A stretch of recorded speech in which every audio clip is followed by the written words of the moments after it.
నమస్కారం ఘంటారావానికి స్వాగతం. ముందుగా ప్రధాన అంశాలు. భారీగా రేషన్ కార్డులు మంజూరు చేసిన ప్రభుత్వం. ఈ నెల 14న సీఎం చేతుల మీదుగా లాంఛనంగా పంపిణీ.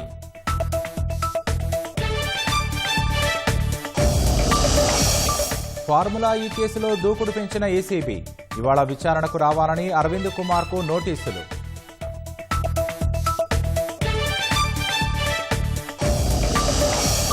సిద్దిపేట జిల్లా చేర్యాల వద్ద రోడ్డు ప్రమాదంలో ఓ ఎస్ఐ మృతి. విధులు ముగించుకొని తిరిగి వెళుతుండగా దుర్ఘటన.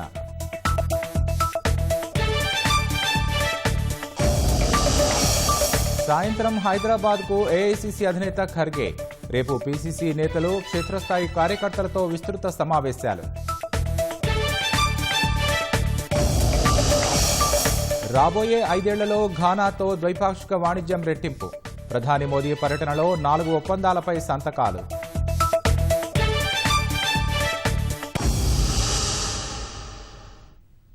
ఫార్ములా ఈ రేస్ కేసు విచారణలో భాగంగా సీనియర్ ఐఏఎస్ అధికారి అరవింద్ కుమార్ నేడు ఏసీబీ ముందుకు హాజరు కానున్నారు. తాజా వివరాలు మా ప్రతినిధి నాగార్జున ప్రత్యక్ష ప్రసారం ద్వారా అందిస్తారు. ఫార్ములా ఈ ఆపరేషన్స్ రేస్ కేసు సంబంధించినటువంటి ఈ కేసు సంబంధించి ఈరోజు విచారణకు బిఎల్ఎన్ రెడ్డి గతంలో విచారించారు. ఈరోజు విచారణకు హాజరు కావాలని ఐఏఎస్ అధికారి అరవింద్ కుమార్కు నిన్న నోటీసులు జారీ చేశారు. ఈరోజు ఉదయం 11 గంటలకు ఆయన విచారణ హాజరు కావాలని చెప్పారు. ఈ కేసులో మరి ఇప్పటికే ఆయన గతంలో ఒకసారి విచారించారు. కేటీఆర్ను కూడా ఈ కేసులో A1గా ఉన్నారు. ఆయన 2 సార్లు విచారించారు. బిఎల్ఎన్ రెడ్డిని కూడా 2 సార్లు విచారించారు. వాళ్ళ స్టేట్మెంట్ ఆధారంగా ఈరోజు అరవింద్ కుమార్ విచారణ కొనసాగే అవకాశం ఉంది. గతంలో కూడా ఆయన చాలా ఈ విచారించాలని వీళ్ళకంటే కేటీఆర్ కంటే ముందే విచారించాల్సి ఉండగా ఆయన విదేశీ ప్రయాణం వల్ల ఆయన వచ్చిన తర్వాత ఆయన నోటీసులు ఇచ్చి విచారిస్తామని ఏసీబీ అధికారులు తెలిపారు. అయితే ముఖ్యంగా అప్పుడు ఫార్ములా ఈ రేసింగ్ సంబంధించినటువంటి వ్యవహారం 9వ సీజన్ తర్వాత 10వ సీజన్కి చేసేటువంటి సమయంలో అప్పుడు ప్రమోటర్గా ఉన్నటువంటి ఏస్ నెక్స్ట్ జెన్ సంస్థ తప్పుకోవడం, ఆ తర్వాత హెచ్ఎండిఏనే ప్రమోటర్గా వ్యవహరించి ఈ నగదు చెల్లింపుల వ్యవహారానికి సంబంధించి కేటీఆర్ ఇచ్చినటువంటి ఆదేశాల మేరకు అరవింద్ కుమార్ ఇచ్చినటువంటి ఆదేశాల మేరకు అప్పటి HMDA chief engineer BLN Reddy నగదును పంపించడం జరిగింది. అయితే మొత్తం 45.71 కోట్ల రూపాయల నగదు ఏదైతే ఒప్పందంలో ఫార్ములా ఈ ఆర్గనైజేషన్ సంస్థకు సంబంధించినటువంటి దానికి పంపించాల్సినటువంటి నగదు, దాంతోపాటుగా 2 విడతల్లో దాన్ని పంపించారు. అయితే దీనికి 10 లక్షలు మాత్రమే హెచ్ఎండిఏ నుంచి పంపించేందుకు అవకాశం ఉండగా, కానీ దానికి నిబంధనల విరుద్ధంగా నగదు పంపించడం వల్ల ప్రభుత్వం మీద మొత్తం 55 కోట్లకు పైగా భారం పడింది అనేది ఏసీబీ గుర్తించింది. అప్పుడు ఉన్నటువంటి మున్సిపల్ కార్యదర్శి దానకిషోర్ ఇచ్చినటువంటి ఫిర్యాదు ఆధారంగా అప్పుడు కేసు నమోదు చేసి దర్యాప్తు చేస్తున్నారు. ఈ కేసులో A1గా కేటీఆర్ని పెట్టారు, A2గా అరవింద్ కుమార్, A3గా బిఎల్ఎన్ రెడ్డిని పెట్టడం జరిగింది. అయితే ముఖ్యంగా కేటీఆర్ ఇచ్చినటువంటి ఆదేశాల మేరకు గతంలో అరవింద్ కుమార్ని ఒకసారి విచారించిన టైంలో ఆయన కేటీఆర్ అప్పుడు ఎన్నికల ప్రచారంలో ఉండగా అప్పుడు ఈ సీజన్కి 10వ సీజన్కి డబ్బులు కట్టాల్సిన సమయం రావడం, అప్పుడు కేటీఆర్ దగ్గర వెళ్ళినప్పుడు ప్రమోటర్ తప్పుకున్నారు. ఆ విషయాన్ని ఆయనకు చెప్పాను. తర్వాత వచ్చే ప్రభుత్వం తమ ప్రభుత్వమే వస్తుంది కాబట్టి ప్రమోటర్ని తర్వాత చూద్దాం, మొదలైతే సీజన్ కంటిన్యూ చేసేందుకు డబ్బులు కట్టమని కేటీఆర్ చెప్పారు. సో దాని ప్రకారమే నేను బిఎల్ఎన్ రెడ్డికి ఆదేశాలు ఇచ్చాను. బిఎల్ఎన్ రెడ్డి హెచ్ఎండిఏ ఖాతా నుంచి డబ్బులను ఇండియన్ ఓవర్సీస్ బ్యాంక్ ఖాతా నుంచి ఆయన నగదు పంపించారనే విషయాన్ని గతంలో అరవింద్ కుమార్ ఏసీబీ అధికారులకు విచారణలో తెలపడం జరిగింది. సో ఈ రోజు విచారణలో భాగంగా ఇప్పటివరకు కేటీఆర్ 2వ సారి విచారించారు, తర్వాత బిఎల్ఎన్ రెడ్డిని కూడా విచారించారు. వాళ్ళ స్టేట్మెంట్ ఆధారంగా విచారించాలని ఇప్పుడు ఈరోజు అరవింద్ కుమార్ విచారణ సాగే అవకాశం ఉంది. దీంతో పాటుగా గతంలో ఈ ఫార్ములా ఈ సంబంధించినటువంటి ప్రతినిధులతోటి ఏసీబీ అధికారులు వాళ్ళు వర్చువల్గా వాళ్ళ నుంచి కొన్ని వివరాలు సేకరించాలో అప్పుడు ఒప్పంద డాక్యుమెంట్లు తీసుకున్నారు. అప్పుడు హెచ్ఎండిఏ దాంతోపాటు ఫార్ములా ఈతో పాటుగా ఇక్కడ ఎమ్యూనిటీస్ అన్ని చూసుకునేందుకు అప్పుడు ఏస్ నెక్స్ట్ జెన్ సంస్థ ఒక ప్రమోటర్గా వ్యవహరించింది. సో ఈ ముగ్గురి మధ్య త్రైపాక్షిక ఒప్పందం కుదర్చడం, అప్పుడు సీజన్ తర్వాత 9 తర్వాత తాముకు నష్టం వచ్చిందన్న తప్పుకోవడం వల్ల హెచ్ఎండిఏ ఈ ప్రమోటర్గా వ్యవహరించింది. సో ఈ డబ్బుల్ని 2 విడతల్లో ఈ సీజన్లో ఒప్పందంలో భాగంగా 12 సీజన్ల వరకు ఒప్పందం చేస్తున్నారు కాబట్టి ఆ ఒప్పందంలో భాగంగా డబ్బులు కట్టాల్సి ఉంది. సో అప్పుడు తప్పుకోవడం, తర్వాత హెచ్ఎండిఏ ప్రమోటర్గా వ్యవహరించి నగదంతా చెల్లించింది. దీనివల్ల ప్రభుత్వం మీద భారం పడింది. దీని అన్నిటికీ కేటీఆర్ తర్వాత అరవింద్ కుమార్ బిఎల్ఎన్ రెడ్డి కారణమని ఏసీబీ అప్పుడు కేసు నమోదు చేసి దర్యాప్తు చేస్తుంది. సో ఈ కేసులో ఈరోజు విచారించిన తర్వాత దీని మీద ఒక ఫైనల్గా ఒక కంక్లూడ్కి వచ్చే అవకాశం మనకు కనిపిస్తుంది. త్వరగా దీని మీద ఒక ప్రభుత్వానికి ఒక నివేదిక రిమాండ్కి పంపించాలని ఏసీబీ కూడా భావిస్తుంది. కాబట్టి ఈ రోజు విచారణ చాలా కీలకంగా ఉంటుంది. ఎందుకంటే మొత్తం మీద ఐఏఎస్ అధికారి అప్పుడు పనిచేసినటువంటి అరవింద్ కుమార్ చాలా కీలకమని ఏసీబీ భావిస్తుంది. కాబట్టి మరికొద్దిసేపట్లో ఆయన ఏసీబీ విచారణకు హాజరు కానున్నారు. సాయంత్రం 5 గంటల వరకు ఆయన విచారించే అవకాశం మనకు కనిపిస్తుంది. ఓటు. ధన్యవాదాలు నాగార్జున. సిద్దిపేట జిల్లా చేర్యాల గేటు వద్ద రోడ్డు ప్రమాదంలో హైదరాబాద్ ఫిల్మ్నగర్ ఎస్ఐ మృతి చెందారు. అర్ధరాత్రి లారీ కారు ఢీకొని ఎస్ఐ రాజేశ్వర్ మృతి చెందారు. బల్కంపేట ఎల్లమ్మ ఆలయం వద్ద బందోబస్తు నిర్వహించి స్వస్థలానికి తిరిగి వెళుతుండగా ప్రమాదం జరిగింది. ఎస్ఐ రాజేశ్వర్ స్వస్థలం సంగారెడ్డిలోని చాణక్యపురి కాలనీ కాగా వారం రోజుల క్రితమే హైదరాబాద్ ఫిలింనగర్లో ఎస్ఐగా బాధ్యతలు స్వీకరించారు. మృతునికి భార్య, 2 పిల్లలున్నట్లు సమాచారం. 1990లో పోలీస్ శాఖలో చేరిన రాజేశ్వర్ 3 రోజులుగా బల్కంపేట ఆలయం వద్ద విధులు నిర్వహించారు. అర్ధరాత్రి సమాచారం అందుకున్న పోలీసులు ప్రమాదంలో గాయపడిన ఎస్ఐ రాజేశ్వర్ను సమీపంలోని ప్రైవేటు ఆసుపత్రికి తరలించగా ప్రాథమిక చికిత్స చేస్తుండగానే మృతి చెందారు.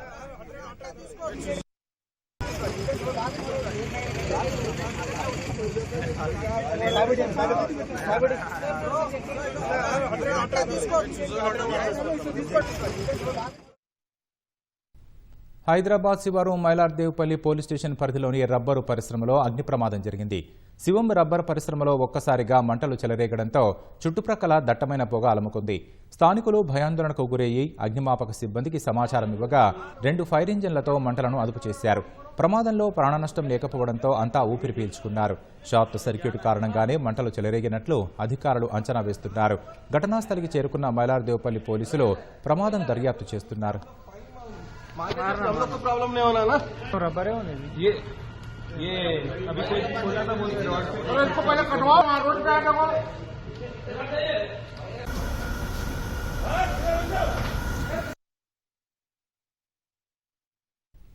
సినీ నటుడు ఫిష్ వెంకట కిడ్నీ సమస్యతో ఆసుపత్రిలో చేరారు. 2 కిడ్నీలు చెడిపోవడంతో 4 ఏళ్లుగా డయాలసిస్ ద్వారా చికిత్స పొందుతున్నారు.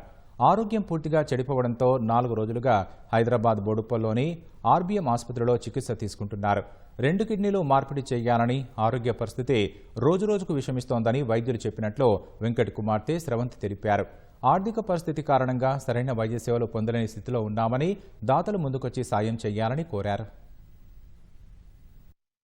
డాడీకి డయాలసిస్ ప్రాబ్లం ఉంది. 2 కిడ్నీలు ఖరాబ్ అయ్యాయి. సో కిడ్నీ వేయించాలంటున్నారు. ఆ కిడ్నీ కోసం అనే ట్రై చేస్తున్నాం. మేము ఫ్యామిలీలో వచ్చేసరికి గ్రూప్ మ్యాచ్ అవ్వట్లేదు. కొంతమందికి హెల్త్ ఇష్యూస్ ఉన్నాయి ఇంట్లో. అందుకనేసి కొంచెం మాకు బయట నుంచి కొంచెం హెల్ప్ కావాలి. ఇప్పుడు ఆర్బీఎం హాస్పిటల్లో ఉన్నామండి. ఇక్కడ బోడుప్పల్లో మాకు ఆర్థిక ఇబ్బందిగా ఉంది. కొంచెం హెల్ప్ కావాలండి మాకు. ఇప్పటి వరకు 2 lakhs అయ్యింది హాస్పిటల్లో. కిడ్నీ కావాలి మాకు. మెయిన్ కిడ్నీ వేస్తేనే డాడీ బ్రతుకుతారని చెప్తున్నారు అనమాట. ఎవరైనా ఉంటే కొంచెం ముందుకు వచ్చి ఇవ్వండి జర. రాష్ట్రంలో భారీగా రేషన్ కార్డులు మంజూరు చేసిన ప్రభుత్వం ఆ విషయాన్ని ప్రజల్లోకి తీసుకెళ్లేందుకు సిద్ధమవుతోంది. కొత్త కార్డుల మంజూరు, పాత వాటిలో అదనపు పేర్ల జోడింపుతో రాష్ట్ర వ్యాప్తంగా 41 లక్షల మందికి రేషన్ లబ్ధి చేకూరిందని ప్రభుత్వ వర్గాలు తెలిపాయి. ఈ నెల 14న తుంగతుర్తి నియోజకవర్గ పరిధిలో నిర్వహించే సభలో సీఎం రేవంత్ రెడ్డి కొత్త రేషన్ కార్డుల పంపిణీని ప్రారంభిస్తారని పౌర సరఫరాల శాఖ మంత్రి ఉత్తమ్ కుమార్ రెడ్డి ప్రకటించారు. కొత్త రేషన్ కార్డుల్ని మంజూరు చేస్తున్న రాష్ట్ర ప్రభుత్వం తాజాగా 4,76,000 దరఖాస్తులకు ఆమోదం తెలిపింది.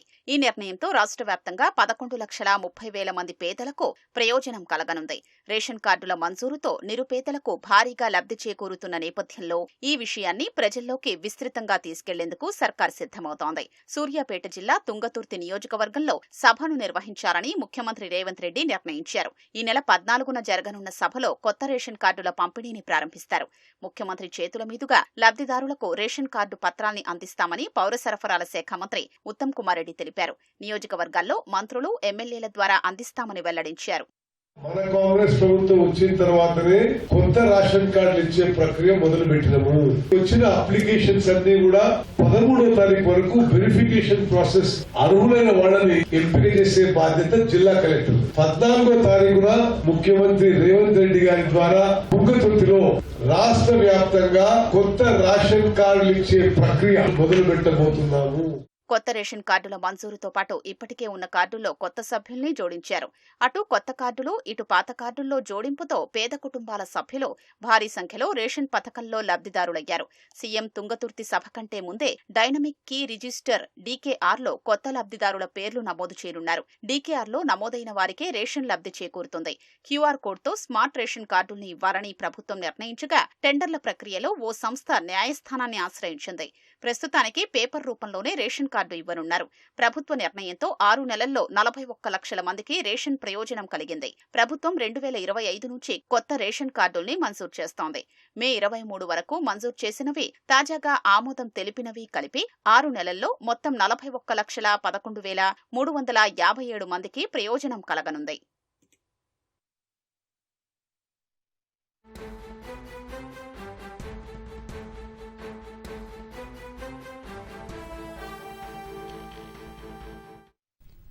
తాజా అంశాన్ని చూస్తున్నాం. హైదరాబాద్లోని హైదరగూడ ఎమ్మెల్యే క్వార్టర్స్లో మీనాక్షి నటరాజన్తో కొండా దంపతులు భేటీ అయ్యారు. ఇటీవల వీరిపై పలు ఆరోపణలు రావడంతో ఈ సమావేశం ప్రాధాన్యత సంతరించుకుంది. ఇక మరిన్ని వివరాలు మా ప్రతినిధి తిరుపాల్ నాటి తెలుసుకుందాం.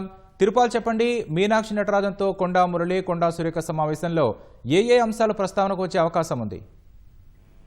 రాకేష్, ఉమ్మడి వరంగల్ జిల్లాలో ఎమ్మెల్యేలకు కొండా కుటుంబానికి మధ్య ఉత్పన్నమైన విభేదాలు ఆరాస్థాయికి చేరుకున్నాయి. చివరికి పిసిసి కన్వెన్షన్ కమిటీ వాళ్ళకి నోటీసు కూడా ఇచ్చింది. ఇటీవల పిసిసి కన్వెన్షన్ కమిటీ చైర్మన్ సభ్యుల ఎదుట కొండా మురళి హాజరయ్యి వివరణ కూడా ఇచ్చుకున్నారు. అయినప్పటికీ కూడా ఆ వివరణకు సంతృప్తి చెందని కన్వెన్షన్ కమిటీ తిరిగి సోకాదు నోటీసు ఇచ్చి ఉమ్మడి వరంగల్ జిల్లా నుంచి ఏదైతే ఫిర్యాదు చేశారో 5 పేజీల లేఖను అక్కడ ఉన్న ఎమ్మెల్యేలు, ఎంపీలు, ఎమ్మెల్సీలు అందరూ కలిసి ఉమ్మడిగా కొండా మురళి, కొండా సురేఖ మీద ఫిర్యాదు చేశారు. దానికి సంబంధించి పూర్తిగా రాతపూర్వకంగా వివరణ ఇవ్వాలని చెప్పేసి సోకాలు నోటీస్ ఇచ్చారు. 1 వారం రోజులు గడువు ఇచ్చారు. ఈ 1 వారం రోజుల లోపల దానికి సంబంధించి పూర్తి వివరణ ఇవ్వాలని చెప్పి PCC convention committee chairman Mallu Ravi ఈ విషయాన్ని వెల్లడించారు. అయితే ఈ నేపథ్యంలో ఈవేళ ఉదయం రాష్ట్ర వ్యవహారాల incharge Meenakshi Natarajan Hyderabad MLA quarters లో ఉండగా కొండా దంపతులు కలిశారు. కలిసి తాజా పరిస్థితులను, ఉమ్మడి వరంగల్ జిల్లాలో నెలకొన్న రాజకీయ పరిణామాలను పూర్తిగా ఆమె దృష్టికి తీసుకెళ్లినట్టు తెలుస్తుంది. అదేవిధంగా ఎమ్మెల్యేలకు వీళ్లకు మధ్య కొనసాగుతున్న ఈ వివాదాలకు సంబంధించి కూడా పూర్తిగా వివరణ ఇచ్చేదానికే వాళ్ళు వచ్చినట్టుగా తెలుస్తోంది. అంటే ఉమ్మడి వరంగల్ జిల్లాలో ఉన్న ఎమ్మెల్యేలంతా కూడా తమ కుటుంబం పైన కక్ష సాధింపు చర్యలకు పాల్పడుతున్నారు. తమను ఎక్కడా కూడా భాగస్వామ్యం కానివ్వడం లేదు. అదేవిధంగా వరంగల్ పశ్చిమ ఎమ్మెల్యే తూర్పు నియోజకవర్గమైన తమ భార్య అంటే కొండా సురేఖ నియోజకవర్గంలో ఇన్వాల్వ్ అయ్యి ప్రతి దాంట్లో జోక్యం చేసుకుంటున్నారు. ఇవన్నింటినీ మేము ప్రశ్నించడం వల్లే మా మీద ఫిర్యాదు చేశారని చెప్పే వాదాన్ని మీనాక్షి నటరాజన్కు వివరించినట్టుగా తెలుస్తుంది. అదే సమయంలో కొండా దంపతులు 2007 నుంచి అంటే ఉమ్మడి ఆంధ్రప్రదేశ్ లో నుంచి కూడా వాళ్ళు కాంగ్రెస్ పార్టీకి సంబంధించి ఉమ్మడి వరంగల్ జిల్లాలో తమ రాజకీయ ప్రస్థానాన్ని కూడా పూర్తిగా మీనాక్షి నటరాజన్ దృష్టికి తీసుకెళ్లి ఏ నియోజకవర్గాల్లో తమ ప్రాతినిధ్యం ఉంది, వాళ్ళ బలాలు బలహీనతలు కూడా గురించి కూడా మొత్తం కూడా ప్రస్తావించినట్టుగా తెలుస్తుంది. ఈ అంశాలన్నింటినీ తీసుకెళ్లి తమకు ఉమ్మడి వరంగల్ జిల్లాలో అన్ని నియోజకవర్గాల్లో కూడా దాదాపుగా పట్టుండదన్న విషయాన్ని మీనాక్షి నటరాజన్ దృష్టికి తీసుకెళ్లేదానికి తాము చేస్తున్న వాదనను అనవసరంగా రాద్ధాంతం చేస్తూ మిగిలిన ఎమ్మెల్యేలంతా కూడా తమ మీద ఫిర్యాదు చేస్తున్నారు. ఆ విషయాన్ని మీనాక్షి నటరాజన్ దృష్టికి తీసుకెళ్లి వివరణ ఇచ్చేదానికి కలిసినట్టుగా తెలుస్తుంది. రాకేష్, ధన్యవాదాలు తిరుపాల్.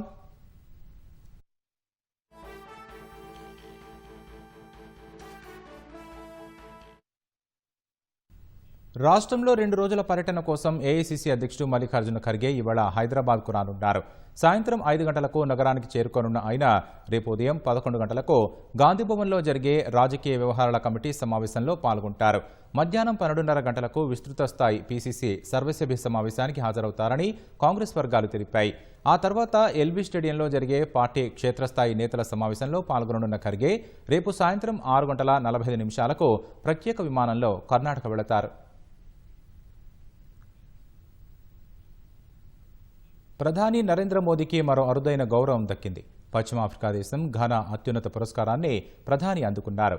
2 రోజుల పర్యటనలో భాగంగా ఘనా వెళ్లిన ప్రధానిని the officer of the order of the star of Ghana అవార్డుతో ఆ దేశం సత్కరించింది. ఘనా రాజధాని అక్రాలో జరిగిన కార్యక్రమంలో ఆ దేశ అధ్యక్షుడు జాన్ ద్రమని మోదీకి ఈ అవార్డును అందజేశారు. అనంతరం మాట్లాడిన ప్రధాని 140 కోట్ల మంది భారతీయుల తరపున ఈ అవార్డును స్వీకరిస్తున్నట్లు తెలిపారు. ఈ అవార్డు దక్కడం గౌరవంగా భావిస్తున్నట్లు చెప్పారు. ఇరు దేశాల చిరకాల బంధాలకు ఇది నిదర్శనమన్నారు. ఇరు దేశాల యువత ఆకాంక్షలు, వారి ఉజ్వల భవిష్యత్తు, సాంస్కృతిక వైవిధ్యం, సంప్రదాయాలకు, ఇరు దేశాల మధ్య చారిత్రక సంబంధాలకు ఆ అవార్డును అంకితం ఇస్తున్నట్లు చెప్పారు. భారత్ ఎప్పుడూ ఘనాకు అండగా ఉంటుందని, వారి అభివృద్ధికి దోహదపడుతుందని మోదీ వెల్లడించారు.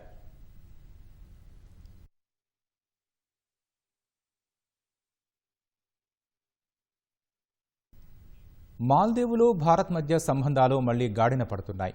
భారత్ సాయంతో చేపట్టిన మౌలిక వస్తువుల ప్రాజెక్టు నిర్మాణ పనులు పరుగులు పెడుతుండడమే ఎందుకు నిదర్శనం. వాటిని ప్రధాని నరేంద్ర మోదీ చేతుల మీదుగా ప్రారంభించేందుకు మాల్దీవుల ప్రభుత్వం సన్నాహాలు చేస్తోంది. మాల్దీవులు అధ్యక్షుడిగా బాధ్యతలు చేపట్టాక మహమ్మద్ మొయిజు తొలుత భారత్కు వ్యతిరేకంగా వ్యవహరించారు. గత ప్రభుత్వాలు భారత్తో కుదుర్చుకున్న ఒప్పందాలను సమీక్షించారు. అయితే కొన్ని నెలల తర్వాత భారత పర్యటనకు వచ్చిన మొయిజు ప్రధాని నరేంద్ర మోదీతో ద్వైపాక్షిక చర్చలు జరిపి ఉద్రిక్తతలను నివారించే ప్రయత్నం చేశారు. హిందూ మహాసముద్రంలో మాల్దీవులు వ్యూహాత్మక ప్రాంతం. దీంతో భారత్ ఆ దేశంతో ఎప్పటి నుంచో సత్సంబంధాలను కొనసాగిస్తోంది. అయితే 2023లో మాల్దీవుల అధ్యక్షుడిగా మహమ్మద్ ముయిజ్జు బాధ్యతలు చేపట్టాక ఆయన భారత్కు వ్యతిరేకంగా చైనాకు అనుకూలంగా వ్యవహరించడం మొదలుపెట్టారు. ఫలితంగా ఇరు దేశాల మధ్య కొన్నాళ్లు ఉద్రిక్త పరిస్థితులు నెలకొన్నాయి. మోదీ లక్షద్వీప్ పర్యటనపై కూడా అప్పట్లో మాల్దీవుల మంత్రులు నోరుపారేసుకున్నారు. అయితే 2024లో విదేశాంగ మంత్రి జైశంకర్ మాల్దీవుల పర్యటన తర్వాత ఇరు దేశాల మధ్య సాధారణ పరిస్థితులు నెలకొనటానికి దోహదం చేసింది. ఆ ఏడాది అక్టోబర్లో మాల్దీవుల అధ్యక్షుడు మహమ్మద్ ముయిజ్జు భారత పర్యటనకు వచ్చి ప్రధాని మోదీతో ద్వైపాక్షిక చర్చలు జరిపారు. ఆ తర్వాత నుంచి ఇరు దేశాల మధ్య సంబంధాలు మళ్లీ పూర్వస్థితికి చేర్చే ప్రయత్నాలు జరుగుతున్నాయి. అందులో భాగంగానే భారత్ సాయంతో చేపడుతున్న మౌలిక వస్తుల ప్రాజెక్టులను మాల్దీవుల ప్రభుత్వం వేగంగా పూర్తి చేసేందుకు యత్నిస్తోంది.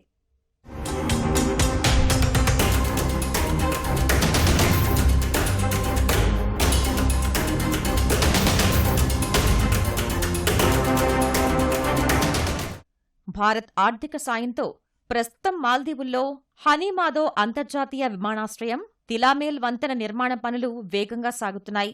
హనీమాదో అంతర్జాతీయ విమానాశ్రయ నిర్మాణం వేగంగా సాగుతోందని మాల్దీవుల గృహ నిర్మాణ, మౌలిక సదుపాయాల శాఖ మంత్రి అబ్దుల్లా ఎక్స్లో పోస్ట్ చేశారు.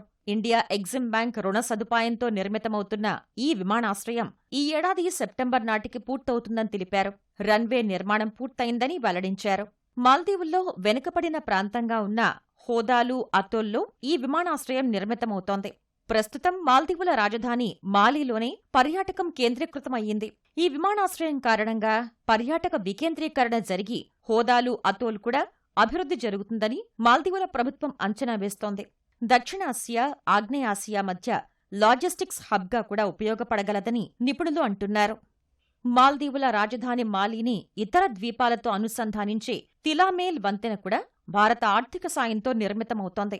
ఈ వంతెన నిర్మాణం 60% పూర్తయిందని మాల్దీవుల గృహ నిర్మాణ, మౌలిక సదుపాయాల శాఖ మంత్రి అబ్దుల్లా ఎక్స్లో పోస్ట్ చేశారు.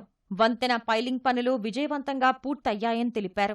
వంతెన నిర్మాణంలో పైలింగ్ పనులే సవాల్తో కూడుకున్నవని వెల్లడించారు. మొత్తం 263 పైల్స్ను నిర్మించగా 68 సముద్రంపై నిర్మించామని రాసుకొచ్చారు. ఈ వంతెన నిర్మాణానికి భారత ప్రభుత్వం $100 మిలియన్ గ్రాంట్గా ఇవ్వగా ఇండియా ఎగ్జిమ్ బ్యాంక్ $400 మిలియన్ రుణంగా అందిస్తోంది. ఈ వంతెనను భారత్కు చెందిన అప్కాన్స్ ఇన్ఫ్రాస్ట్రక్చర్ అనే సంస్థ చేపడుతోంది. అటు ప్రధాని నరేంద్ర మోదీని స్వాతంత్ర్య వేడుకలకు ఆహ్వానించాలని మాల్దీవుల ప్రభుత్వం యోచిస్తున్నట్లు తెలిసింది. ఏటా జూలై 26న మాల్దీవులు స్వాతంత్ర్య దినోత్సవం జరుపుకుంటుంది. పర్యటనలో భాగంగా పలు అభివృద్ధి ప్రాజెక్టులను మోదీ చేతుల మీదుగా ప్రారంభించేందుకు ముయిజ్జు సర్కార్ సన్నాహాలు చేస్తున్నట్లు సమాచారం.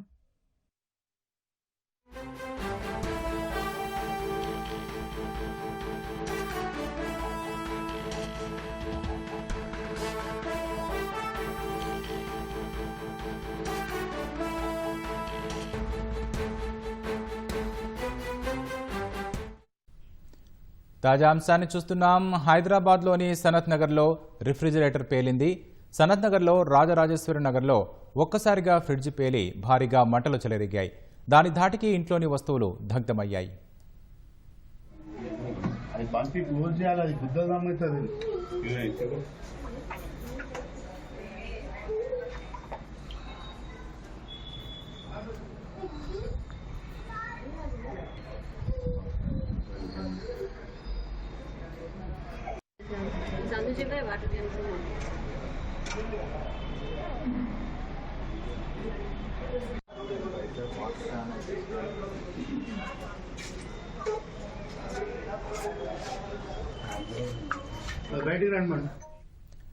తాజా అంశాన్ని చూస్తున్నాం. హైదరాబాద్లోని సనత్ నగర్లో రిఫ్రిజిరేటర్ పేలింది.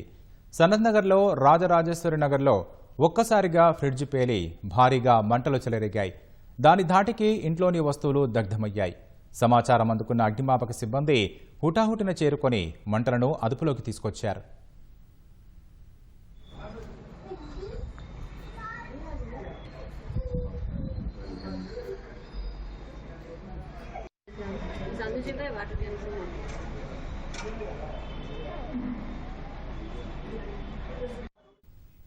తాజా అంశాన్ని చూస్తే హైదరాబాద్లోని సనత్ నగర్లో రిఫ్రిజిరేటర్ పేలింది. సనత్ నగర్లో రాజరాజేశ్వరి నగర్లో ఒక్కసారిగా ఫ్రిడ్జ్ పేలి భారీగా మంటలు చెలరేగాయి. దాని ధాటికి ఇంట్లోని వస్తువులు దగ్ధమయ్యాయి. సమాచారం అందుకున్న అగ్నిమాపక సిబ్బంది హుటాహుటిన చేరుకొని మంటలను అదుపులోకి తీసుకొచ్చారు.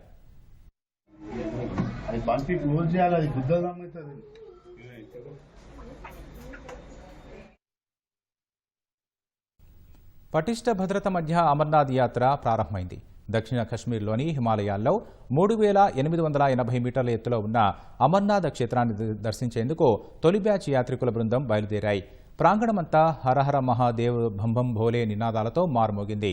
బాల్టాల్, నున్వాన్ బేస్ క్యాంపుల నుంచి తొలి బ్యాచ్ బయలుదేరినట్లు అధికారులు వెల్లడించారు. తొలి బ్యాచ్ యాత్రికులతో 1115 మంది మహిళలు, 31 మంది పిల్లలు, 16 మంది ట్రాన్స్జెండర్లతో సహా 5892 మంది ఉన్నట్లు తెలిపారు. పెహల్గామ్ ఉగ్రదాడి నేపథ్యంలో అధికారులు ఈసారి భద్రతను మరింత పటిష్టం చేశారు. అనంతనాగ్ జిల్లాలో సంప్రదాయ 48 కిలోమీటర్ల నున్వాన్, పెహల్గామ్, గాందర్బల్ జిల్లాలోని 14 కిలోమీటర్ల బాల్టాల్ మార్గాల నుంచి యాత్రికులు అమర్నాథ్ క్షేత్రానికి చేరుకోనున్నారు. బుధవారం జమ్మూలోని భగవతీ నగర్ బేస్ క్యాంపు నుంచి బయలుదేరిన ఈ యాత్రికుల బృందానికి జమ్మూ కాశ్మీర్ లెఫ్టినెంట్ గవర్నర్ మనోజ్ సిన్హా జెండా ఊపి యాత్రను ప్రారంభించారు. 38 రోజుల పాటు జరిగే ఈ యాత్ర వచ్చే నెల 9తో ముగియనుంది.